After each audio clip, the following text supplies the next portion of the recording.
Welcome to the FitJitz podcast. Himself, Haisam Rida. How's it going, Haisam?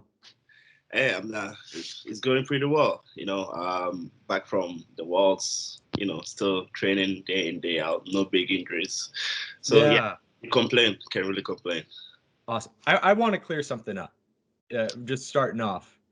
It's Haisam Rida, correct? That's how you say your name. Haisam Rida. Rida. I apologize, Haisam. And I've been looking over the internet and finding everyone pronouncing your name differently. I had just a mental break, if you know what I mean. I saw it and it was, some people have you listed as Rida Haisam. Yes. Is that a common way to say your name backwards? Some people call you that? In Japan, I got that a lot. Okay. It was much easier, but my actual full name is Haisam Rida Isaac. Haisam Rida Isaac. But I don't usually like the end Rida becomes like the middle name, but I don't usually like to use the Isaac that much. So, and Rida is kind of like, like the pronunciation is Rida, but a lot of people confuse it for like Ryder somehow. I don't know why, because of, and most of the time I'll even be watching my own fight and I'm like, man, the way they be like killing the name. I'm like, well, like I said, I've been watching your interviews and people announcing your matches and things like that, and it seems to always be a different pronunciation. So I was losing my mind trying to make sure I didn't, come in and just sound stupid. Haisam Rida. Haisam Rida. Okay, cleared up for everyone. Please pronounce the man's name right. He's the number 5th super heavyweight in the world. Yes, sir. No-Gi grappler. So we got to get this right. So I appreciate having you on. I know you're just coming off of Worlds, IBJJF Worlds. Tell me a little bit about that experience. I know you came in on the quarterfinals. What sort of reaction do you have from that?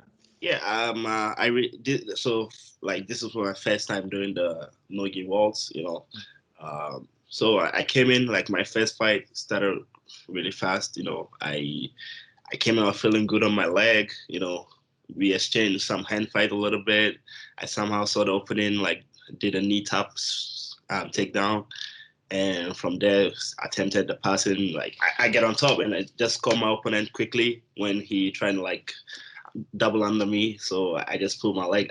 So most people don't think I'm that flexible when I'm on the floor, but I can really, knees can go to the mat easy.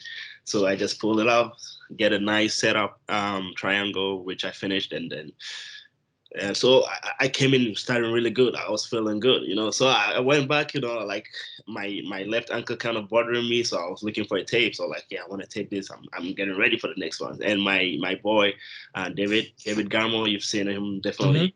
We're together, and he came back. He's like, "Oh, yo, you're done for today, like you're gonna come in tomorrow." I'm like, "What?"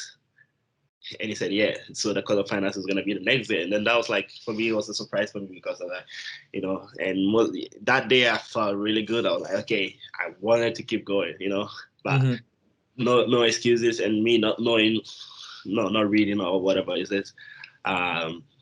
Is that typical? Let me cut in for a second. Is that typical for tournament? I mean, typically you guys are doing multiple matches in a single day. That's right. But I guess like because it's the Worlds, it's like one of the most important tournaments of the day. So like they try to make all the quarterfinals of the adult black belts on the same day. So I guess they can have the whole day just showing the quarterfinals through finals, which I'm not a fan of that, to be honest, because some days you just feel like when we start going, I'm going. For me, when I catch the first submission, I can carry the momentum into the next one and the next. But it is what it is. And then I came back the next day. I went against Tractor, they call him. Vincius or whatever. Yeah, Vinicius Ferreira or something like that. I had a slow start that fight. I had a slow fight. I gave up some points which I shouldn't. And honestly speaking, to most of the time, I don't waste a lot of energy like defending the points because I know I can come back, and then my whole thing is to try to get the finish. So when I was trying to get up, I think I posted, and my legs kind of grazed his eye, and he got it like a cut. and they were trying to like. That's why he had that. I didn't catch what happened. I was watching your match and I saw he cut. Yeah. So I think my leg was just like my big toe just, gazed on the side of the face, and he got a cut on that. Yeah. So from there, they put the bandage on, we reset it, and I'll try to go, and then the bandage would come off, they'll reset us again. It's just like couldn't get in a rhythm, and like, yeah. So, and I tried to come back. And he was good with his retention and trying to like go. I tried anything I was hitting wasn't working that day. So, and I was surprised because he has like he's a big guy, but like really small, like stocky limbs. Yeah, it was definitely a very like such a wide range between you guys. You were, how tall are you? 6'3"? 6'5". Yeah. Oh, you're 6'5". So you're 6'5". Them to change that. I think, where did you see that? BJJ Heroes, right? Yeah, I think so. I say I'm 6'3". I'm not. Okay. 5 and something. Yeah. Yeah, I was about to say that's a short giraffe. 6'3". 6'5" Yeah, makes a little bit more sense. So yeah, it's such a wide range of what you guys. You were facing such a shorter, stockier, more of a bullish fighter compared to yourself. Like there was some point I almost had the dust, set up, but he just shifted his shoulders a little bit, and I'll lose everything. And like I tried to get into the double trouble, he pulled it out. It's just a small move, and he clears his knee line. It was just hard to hold on to him, but I'm very grateful for the experience. Like these are the top level guys, and I think he's a medalist at the ADCC or something. So he got the experience, and for me, it's a good experience too. And I feel like the better giraffe is gonna come even next year, because this year is more like testing year. Like I've gone up with some of the best. I've lost. I'm learning, and from next year, I'll be like, okay, I've been here now, I'm more experienced. And I feel like that's where, the better version of me is coming soon. Absolutely. No, and I definitely feel that way as well. You said something earlier. You said that was the first time you were competing in Worlds. Is that the first time as black belt you were competing in Worlds? In black belt, like, no, first time ever. First time ever. So you've never been in that tournament before, even as I know you made the rounds a lot as a brown belt, as a purple belt. A little bit of history. So I'm originally from Ghana, and coming from there, I moved to Japan at some point. That's where I grew up. I went to high school. That's even where I got into Jiu Jitsu. So, but being a Ghanaian is like, it's one of the country in the list that it's not easy to make it to the United States. And so since, when I was like blue belts all the way through purple belt, my coach was like, hey, I think you can really do this, so it's like, yeah, you should try to do the Worlds, that's where the best of the belts go, and so I applied, and I've never been lucky since, I like 5-6 times or rejected, So at some point, actually, I thought I was never gonna make it here, and I was just trying to focus more on like the other part, like more in Europe, Asia, and I was doing it, but I just couldn't make it to the States. So if you watch my record, a lot of people are like, oh man, we never really see you compete until now. It's like, no, I never was really actually to make it until now. So to me, it's like, it's kind of like I finally got what I've been waiting for so long. So now it's my time, and I'm just gonna keep coming. It doesn't matter the results, Yeah. No, and I. So yes. Absolutely, and there's a lot to unpack there, and a lot I want to ask. Let's back it up to the first part. You said you're originally from Ghana, and you grew up there until how old were you when you left? I was 15 when I left. Okay. And how was it growing up in Ghana? Obviously, you weren't training, but I saw that you were a very avid athlete. You played basketball and football, but now you're learning it's soccer in the States, right? We say soccer. Yeah, you call it soccer. Right? Right. Yeah. So growing up, I think since like 3, I started playing soccer when I was like, it's called soccer, but football in Ghana. It's one of the main sports in our country, and I've been playing since 3. I actually was really good. Like in my middle school, we went on to the second in the country. Like that's how good the school, my school was, and I was the forward guy. But So from there, that's the only thing I played. And growing up, that's what we did for fun activities, even like, me and a bunch of cousins.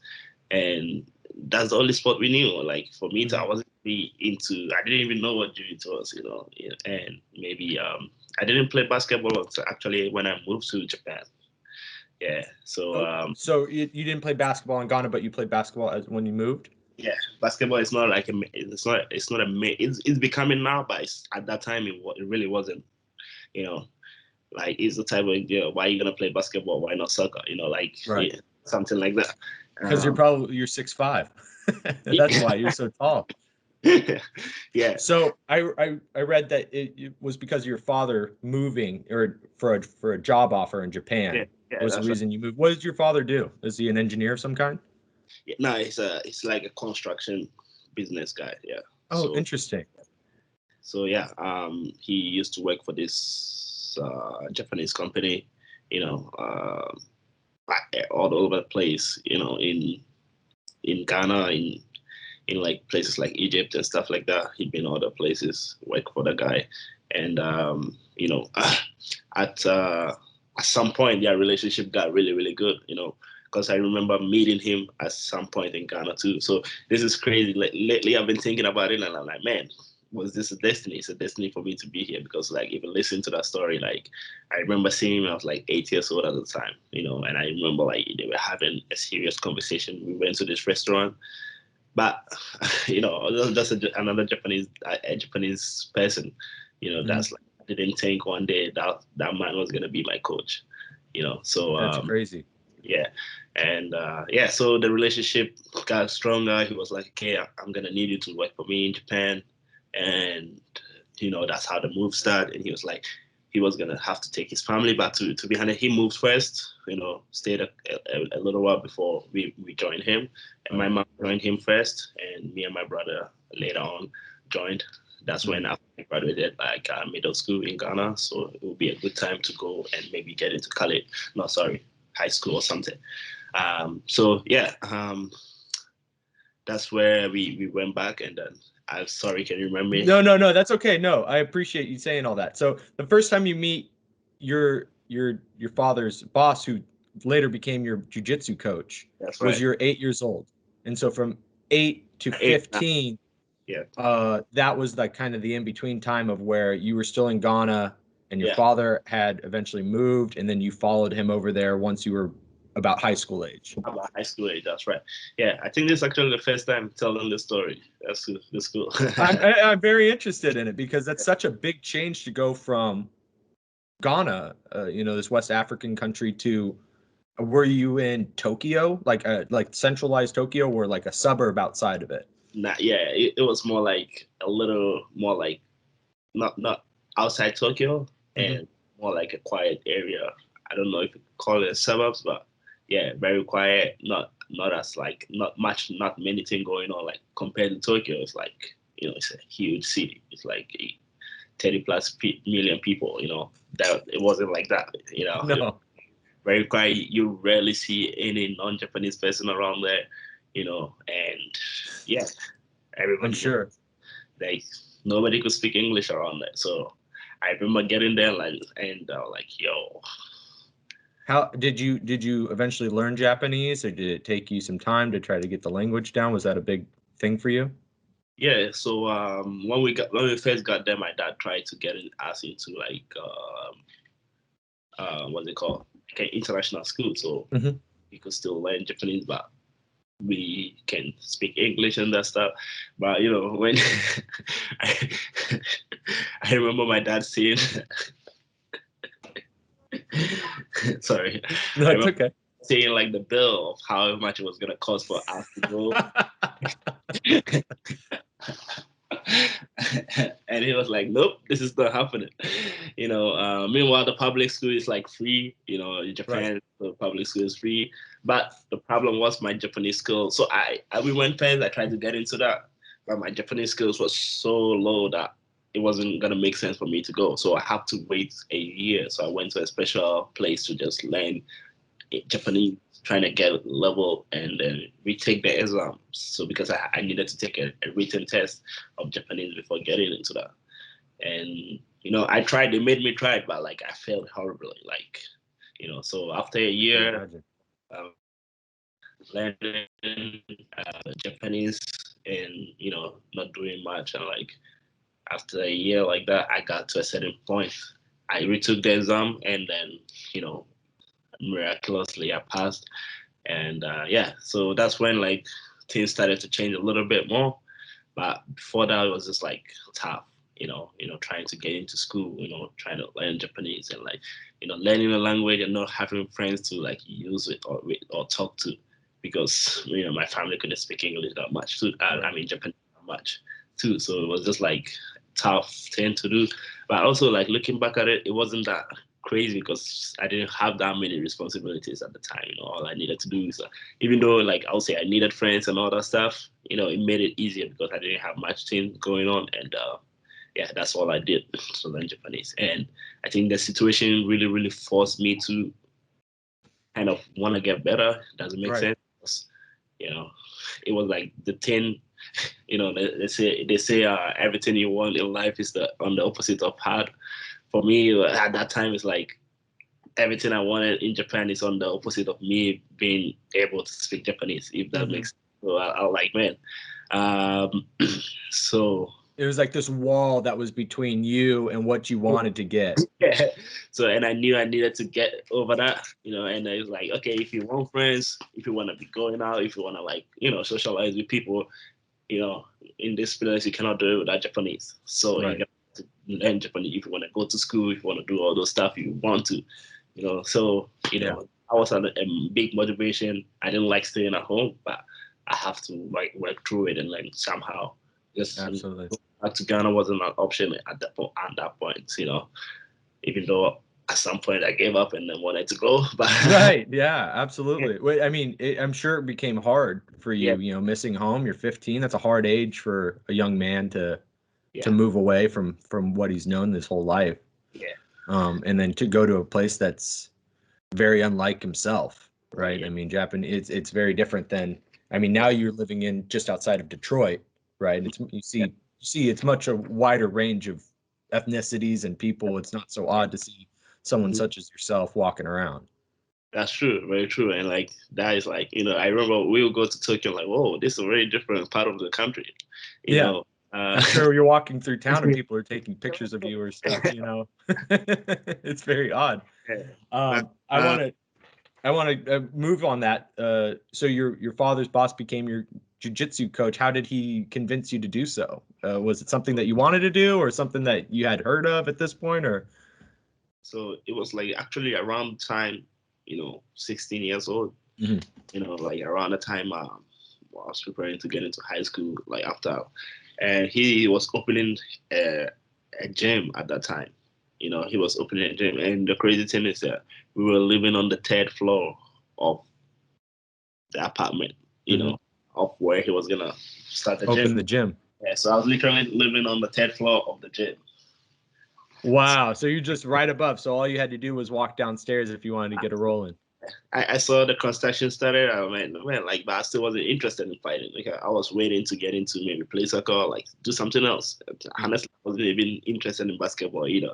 I was just like waiting to get into school and do all those stuff. So I remember one time we had like a barbecue setup, where all the workers, like everybody get together. And I remember when he saw me, he already knew me, but he's like, whoa, you like, because when he first saw me, I was that small, and 15 years I was already like 5'10", something like that, right?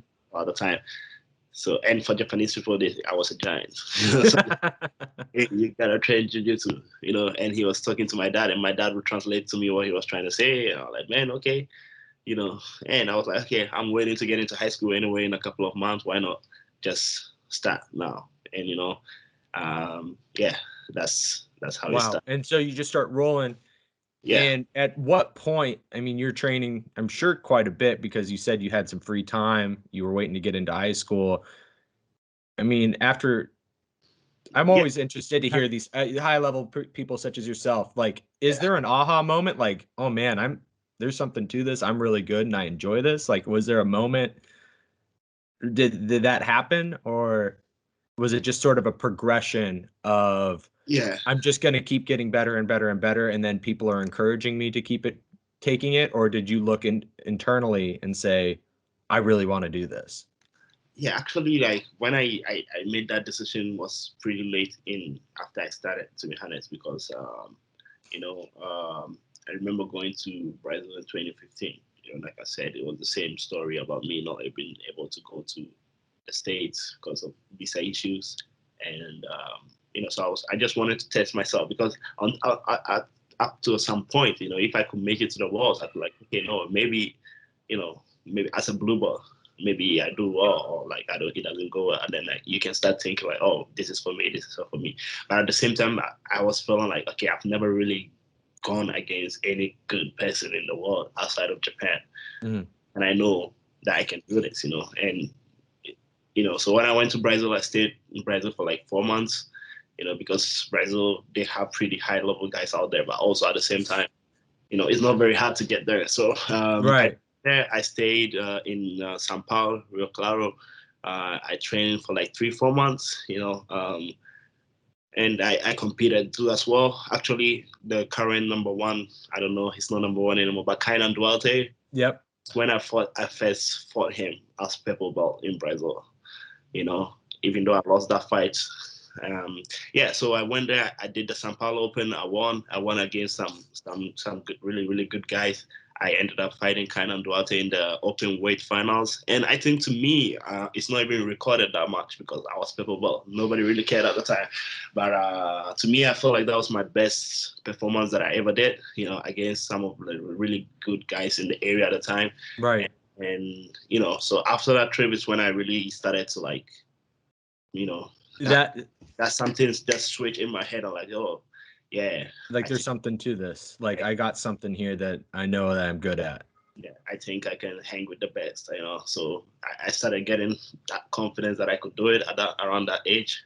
And That's awesome. No, and so you keep talking about your goal of getting to the States. Was that always the plan? I mean, what motivated you to get to the United States in order to, just because you wanted to be on a bigger platform and compete at more tournaments? I just wanted to get on a bigger platform. Also, that's right. But like, all the best tournaments are here. The Worlds is in the States. Even now, the ADCCs are all here. Right. So, to get to, if you want to be a world champion, you just gotta get here. And being a world champion has been one of my goals. So I knew I had to get to the States. That's like one of my biggest motivation. At that time I didn't like really have big plans of like maybe moving and living in the States, but I I wanted to like just travel to come compete and stuff like that. Yeah. No, very, very cool. And what made you pick Detroit? Like what made you pick Detroit and Academy Jiu Jitsu? Was there something about them that you had a connection with, or was it? I'm sure you had your pick of wherever you wanted to go. I'm sure a lot of people wanted to host you. Yeah, that's right. And so just a little bit of after I moved to, so that this whole thing is gonna make sense, is we're gonna move a little back to when I returned from Brazil. Him to I came back to Japan, and like me and my first coach, I was still with my first coach. Everything was really good, but I just started to feel like I was running out of good training. How do you say it? Like I felt training like partners, like the level of training. Like maybe the right way is to like outgrow the gym. It doesn't make sense. Like I outgrew the gym. Like it literally didn't make last sense. Even though I love the people and everything, and that's my first gym, I knew I had to make a change. So I had a friend named Thomas. He introduced me to Yuki, the owner of Carpe Diem, who I finally got my black belt from. And that's like in the heart of Tokyo, like central Tokyo. It's like that's the dream city to live in. So that's when I made the move to Tokyo. I joined Carpe Diem, and so a year after that, a year after that, David Garmo. That's when I met him. So he was traveling and in just to train and all that stuff. I think one of his friends was in town to do the Rising too. I don't know if you heard of that. Yep. So he was the corner guy, so he came out around, he trained with us, and we just I noticed how good he was, and it made me want to get closer to him. And we became boys at the time. He was traveling, showing him around and all that stuff. So anytime from 2017 to like 2019, and if I'm not wrong, he'll be coming back and forth. We trained together, and we were training together, lifting together, doing almost hanging out together, all that stuff. So he's from Detroit, so he was starting on gym here, and when he started, like it's been like the gym is only 2.5 years old now, but fast forward to for me it was like, and then while at Carpe Diem, that's when I got to do the quintet. Yeah. Yes. Right. Yeah. So when I did the quintet, I had a good performance. I'm sure we're gonna go back and talk. Yeah. No, I want to talk about this absolutely, because that's the first time I saw you perform. Yeah. So yeah, that was the performance. To long story short, that's the performance that gained me my American visa. I'm not gonna lie, because that's when I was really, really exposed to the world. And people were like, okay, who is this guy? I became the talk of, Jiu Jitsu for that weekend alone. I remember like who is this guy? I remember Eddie Bravo talking about the fight I had on Joe Rogan podcast. Mm-hmm. It was crazy. And unfortunately, he called you Frida, which didn't give you. Another one, he messed up the name. It's such I watched a clip of it. And that's kind of like really what sparked me, because I watched Quintet as well. I watched the whole matches. I was amazed by your performance. Obviously, you came out of nowhere with the Tiger Muay Thai team. And then like they're like, oh, Eddie Bravo's talking about it on the Joe Rogan Experience. So I flip over and talk, and I'm like, he goes, man, this Frida guy. And they have this whole clip on it. I'm like, oh my gosh, that's not his name. I'm like, why you got to mess that up like that? It's messing my name so bad. I know. But it got you the exposure. It did get me exposure. Like, yeah, I did interviews, even FloGrappling reached out. They made an article about me, so that's when Sakuraba-san had some connection in the UFC. So, one thing led to the other. I finally get that athlete visa that was gonna, finally make it. So 2019, I remember visiting even Henry Grace's training there a little while, and now I'm like, okay, this is 2020 is gonna be the year, I have the visa now, I can travel back and forth, and we all know what happened. That's when the pandemic hit and everything stopped. So to me, it's like, to answer your question, was like a lot of frustration. I was just frustration. I felt like I was stuck. I felt like, man, I finally got what I was like waiting for so long, to finally like actually be able to chase my dream, and basically like the world kind of stopped, But like at the time with the visa that I had, I could still prove that I was going to, if I can prove that I'm going there to like, be an athlete, I can still pass through. Right. And I'm like, man, I'm not wasting any more time. So I was thinking what I could have done. But most gym wasn't opening at that time. Mm-hmm. So it was like until like last year around November. No, we started talking around like August, something like that. But then that when I actually made the move was in August 2020. November 2020. Mm-hmm. So I reached out like, man, I know you started the gym, but what do you think me and you potentially, working together? And, us being boys and me asking him that, he just like please. Yeah. Absolutely. A good stuff. And I'm like, man, we can really, make something great from there. We can put Detroit on the map, From what point do you get your visa? How long did you have to wait to actually move? So you got it in 2019, you said, correct? Yeah. So I got it in 2018. 2018. So you get your visa to move, and then you make your decision you're going to move to the States somewhere after that. Actually, I didn't make a decision to move to the state at the time. No. Visa that I have, I could go and come back. Come back. Yeah, so I didn't really have it. So I'll train in Japan and go compete in the state. But one thing that made me want to move more was like, I think it was more because of the pandemic, and I felt like it was shut down. There's nothing going on in Japan. So yeah. Okay, it was going to be a good time, and I didn't have that mid long. And it was always going to be easier to renew if I'm in the country anyway. So I like, okay, why not give it a try? And yeah, so far things been going really good with putting Detroit Assembly on the map right now. Right, absolutely. And you live in so I actually spent 6 years in Michigan. Right now I live in Orange County, California. But I spent 6 years in Michigan, just outside of Ann Arbor. So I'm very familiar with the area. And you live in is it Bloomfield Hills? Bloomfield Hills? It's Bloomfield Hills, right? Yeah. And is that where you live, in that sort of area, that North Detroit area? Yes. So Bloomfield Hills, but I live in an area called Royal Oak. Royal Oak.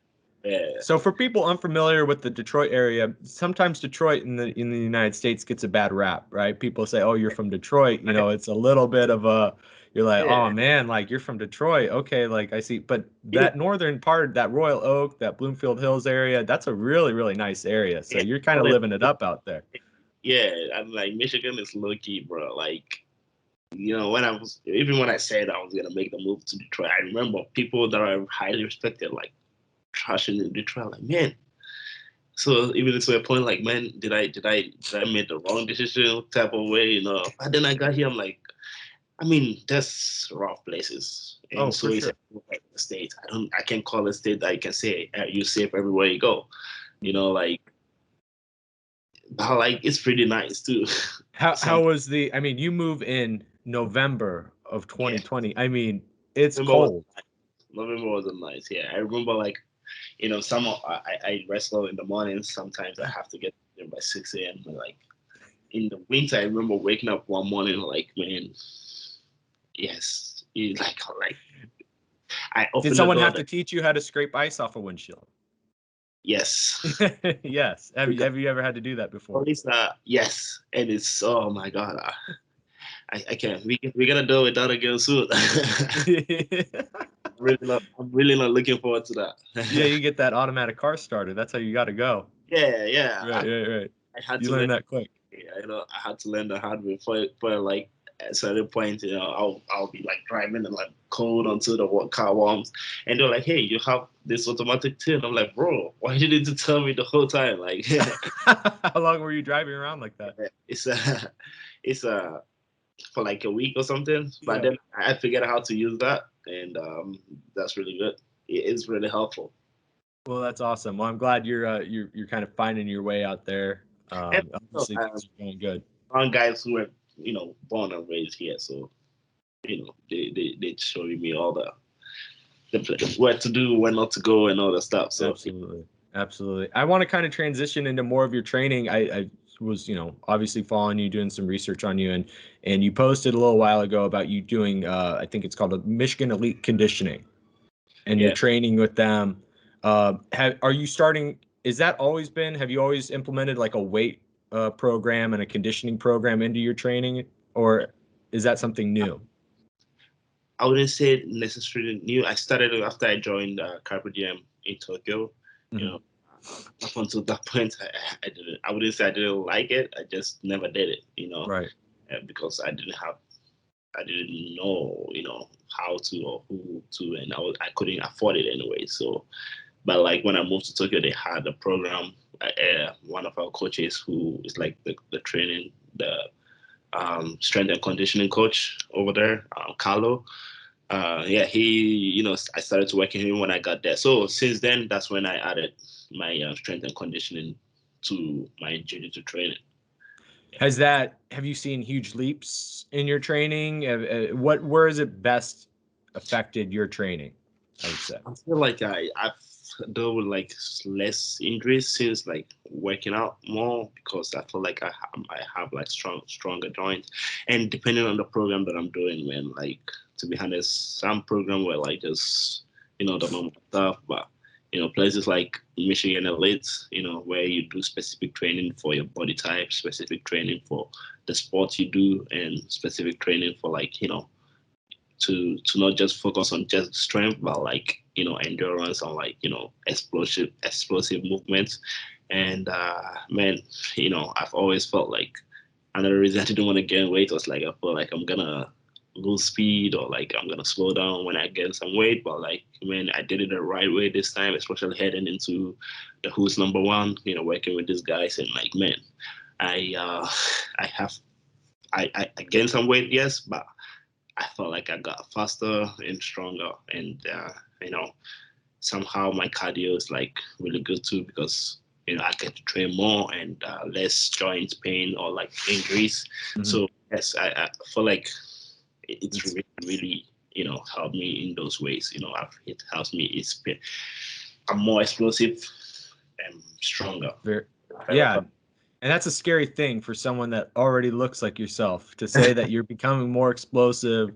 You're getting in better condition, where you're shaped like basically like a supermodel that's 6'5", right? So that's a scary thing. I always imagine guys like you. For me, I came back. I had an American. We were saying football earlier. I have American football background, so I came from a weightlifting, and sort of conditioning idea into finding jiu-jitsu, where I was like, oh, like my bulky muscles weren't so great involved. I would go against longer, skinnier guys, and they would get me, and vice versa. Maybe I can brute some guys down, but it ended up not always working out. So I always am interested in how high level guys such as yourself are implementing their strength and conditioning, because a lot of guys that you talk to that are like yourselves, they're just like, well, I just roll more. I just do jiu-jitsu more. I just wrestle more, right? And that's their training. And they're like, I've never touched a weight in my life. But I feel like that mindset is kind of shifting in the world of martial arts. It definitely shifted. Like I was saying, it depends on the type of training too, because I've done all different types, and I feel like the specific ones that you work out with, and if you do that, like, and you can actually know the reason you're doing that, then there's a difference, Right. And, for me, like I said before, it's like I'm doing it the proper way, really, really like switch. Even it made me able to roll more. Like it made rolling better. Like because you're still on the mat, you have stronger limbs. I don't get injured as much. Mhm. Even though I have those little the frustrating ones, like the finger, Your finger or your ankle or something. but like nothing major, which I feel like weight training helps with those part too. Mhm. And all about dieting, and if I do it full time, like I take it seriously. To me too, I didn't know my body could do some stuff until I met the right gym, Wow. right people. Yeah. Is that all through Academy? Is that, or are you kind of reaching out to these places on your own, or are they reaching out to you? It's kind of like, they're reaching out to me and me meeting them at some point, because I think there's this place called the DFX supplements company who are sponsoring me now. I think we met briefly at the first Who's Number One that I did. They had a booth sale and stuff. So they started talking, I think they noticed the announcer said her from Detroit or something like that. So, and I think they're based in Canada. And you being from Michigan, I mean, not being from Michigan, but having lived again before, how close Canada is to Detroit. So they're like, oh, well, we have.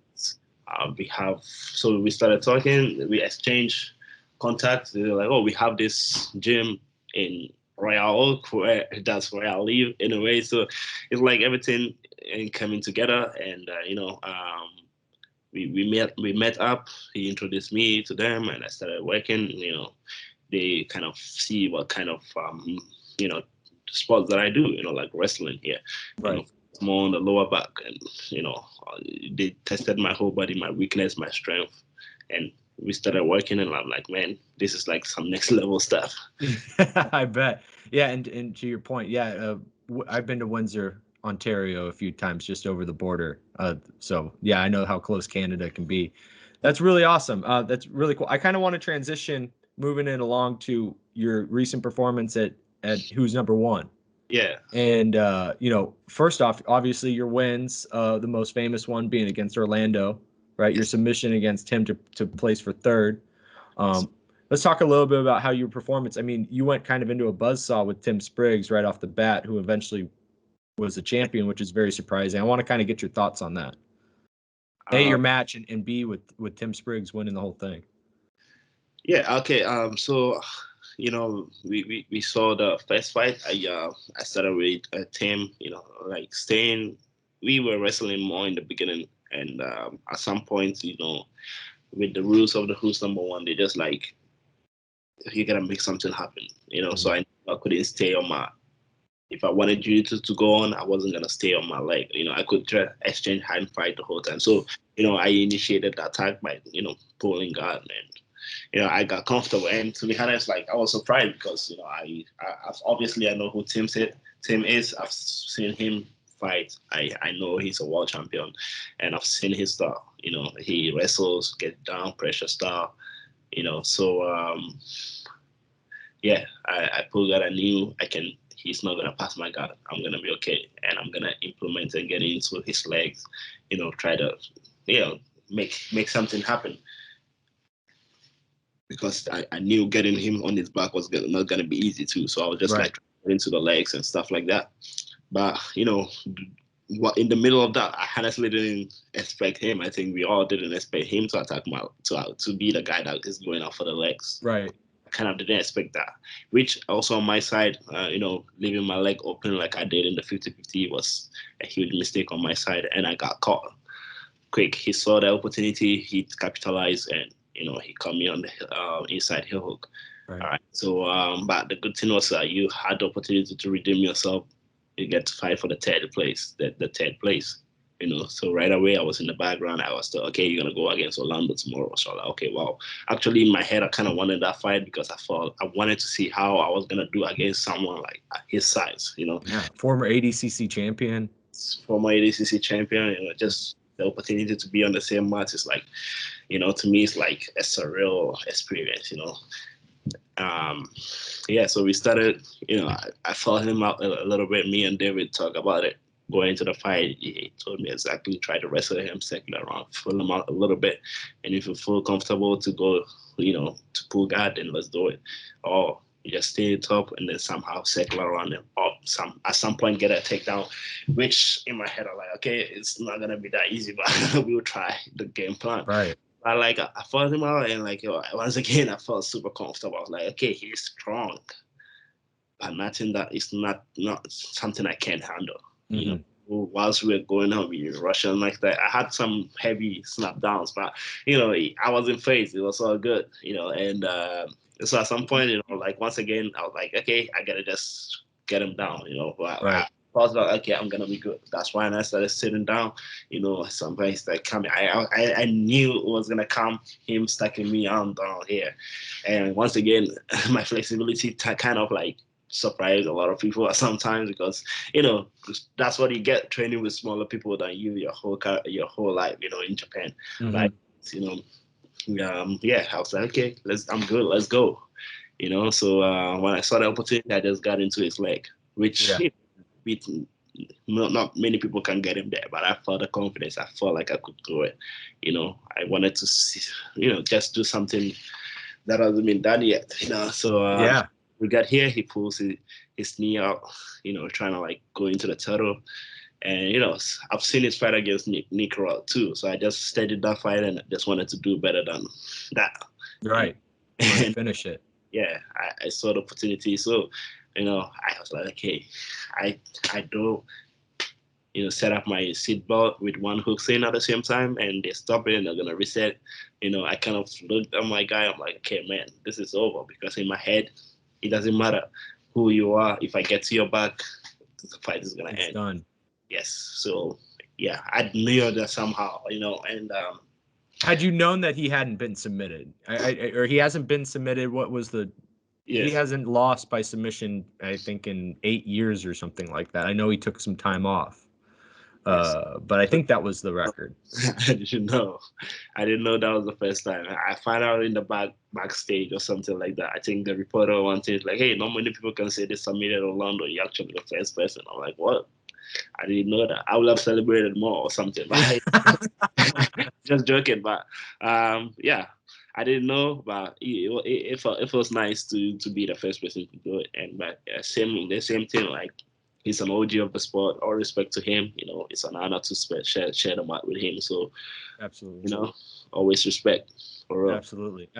And going back to the champion of who's number one, Tim, and you know, you're in a good company because he went on to the championship round and beat Kanon himself.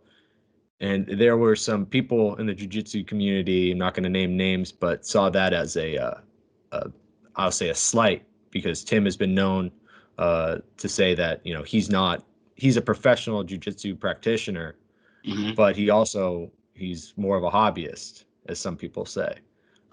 Yeah. How do you feel? Do you have any opinion about that sort of words or things that are said like that? And where do you see the sport of jiu-jitsu? Where is it health wise? Is it coming up? Is it leveling off where people like Tim are winning? I would love to hear your opinion about that. I mean, for me, whatever works for you, man. People say, what they're gonna say to feel good. But for me, and if 3 times a week is what works for you, and you actually do the work and you can compete at the highest level, yeah, that's a good thing. But at the same time, man, for me, I know what I need to do and what I gotta do to feel confident and to be on top of my game.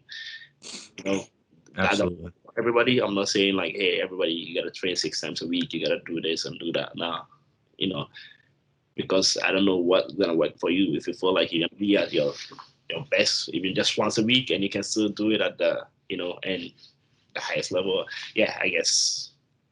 What's your training schedule like? Is it 6 times a week? Is it? Yeah, pretty much 6 times a week. Yeah. Obviously, it's very rare, but my days off is on Monday. Days off on Monday? Yeah, those are the days that I usually don't do much and just I like spending time with myself anyways. I get to just relax, spend time, eat something nice, but from Tuesdays or through Sundays, training all day.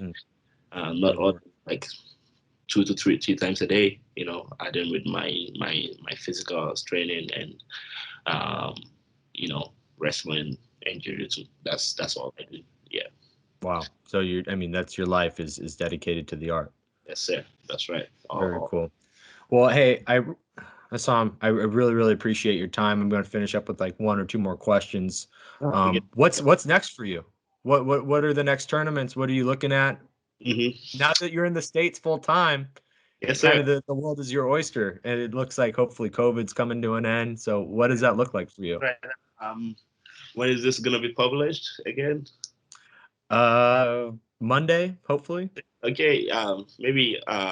So I think my next thing is going to be a debut event that I'm going to be on the first time ever. Is the SUG. The submission. Oh, yeah. Oh, really? You're going to Submission Underground? I'm not going to say who I'm going to go yet, but expect big news soon. Wow. And, yeah, that's so that's going to be on the 31st of this month. So I'm going to start adding some cage wrestling to it or something just to get ready for the cage. And I'm excited. I'm looking forward to that. And after that, I'll try to get on Who's Number One card one more time before the year ends. Yes. Awesome. Yeah. And you said something very interesting there. You're trying to get comfortable and familiar with the cage. Is that something that you're interested in? Is MMA? I know a lot of these BJJ guys are making the transition. Is that something you want to do eventually, or is that? If I can, for me, it's always been if I can really get successful doing jiu-jitsu, I do MMA. I don't like getting hit in the face. I'm sure most people know what it does, but I thought about it. A lot of people ask me about it, but man, I don't really have a huge plans, but it's something I'm really interested in. So we'll see. Yeah, there's been a huge, especially, with your name being a little bit bigger back in Asia, there's been a huge swath of BJJ guys going. Marcus Buchecha, right? Just debuting in one. Gary Tonin fighting for the championship. So yeah, that's crazy. Yeah, maybe we'll see. Very interesting. Very interesting. So Submission Underground, end of the month, Halloween. Yeah, that's right. Actually, the Halloween day is gonna be good. Awesome. So Haisam, I'll finish it with this. How can people find you? I know you have a Kimura tutorial out on BJJ Fanatics. Is that something you want to promote here? Yeah. So I have this my first instructor that I did about, this move that I've been very successful with in most competition this year, the Kimura, how to set up the Kimura one passing to go to, submission attacks. And that's out on BJJF Fanatics, so go check it out, please. And under Haisam Rida. And you can find me on Instagram. That's where I'm more active at, Haisam AJJ. Or you can follow my Facebook page, Rida Haisam Official. Absolutely. You don't have no TikTok dances yet? Nah. Yes, sir. Well, awesome. It's been a pleasure, man. I really, really appreciate your time. Like I said, I'm a huge fan of yours. All the success has been well earned, obviously. Thank you again, and best of luck when your tournament's coming up. And if there's anything I can do for you, please let me know. So thank you so much. Thank you very much. Have a great rest of your day. Yes, sir. You too.